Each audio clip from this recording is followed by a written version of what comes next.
పేతురు వ్రాసిన మొదటి పత్రిక 5వ అధ్యాయము. తోటి పెద్దను, క్రీస్తు శ్రమలను గూర్చిన సాక్షిని, బయలుపరచబడబో మహిమలో పాలివాడనునైన నేను మీలోని పెద్దలను హెచ్చరించుచున్నాను.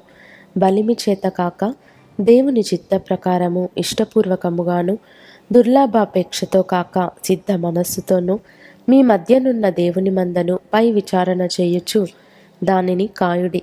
మీకు అప్పగింపబడిన వారిపైన ప్రభువునైనట్టుండక మందకు మాదిరులుగా ఉండుడి.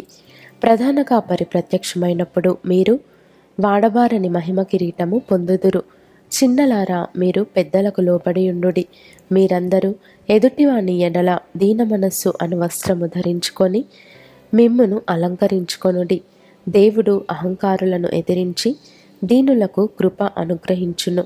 దేవుడు తగిన సమయమందు మిమ్మును హెచ్చించునట్లు ఆయన బలిష్టమైన చేతి క్రింద దీన మనస్కులై ఉండుడి.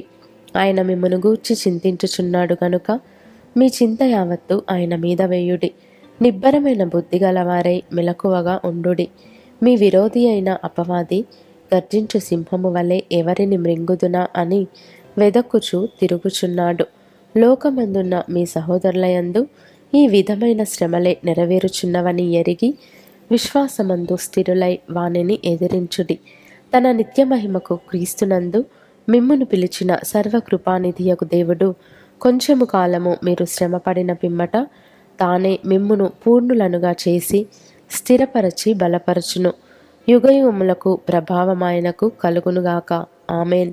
మిమ్మును హెచ్చరించుచు ఇదియే దేవుని సత్యమైన కృప అని సాక్ష్యము చెప్పుచు సంక్షేపముగా వ్రాసి మీకు నమ్మకమైన సహోదరుడని నేనెంచిన సిల్వాను చేత దీనిని పంపుచున్నాను. ఈ సత్యకృపలో నిలుకడగా ఉండుడి. బబులోనులో మీ వలె నేర్పరచబడిన ఆమెయు నా కుమారుడైన మార్కును మీకు వందనములు చెప్పుచున్నారు. ప్రేమగల ముద్దుతో ఒకనికి ఒకడు వందనములు చేయుడి. క్రీస్తునందున్న మీకందరికిని సమాధానము కలుగునుగాక. ఆమెన్.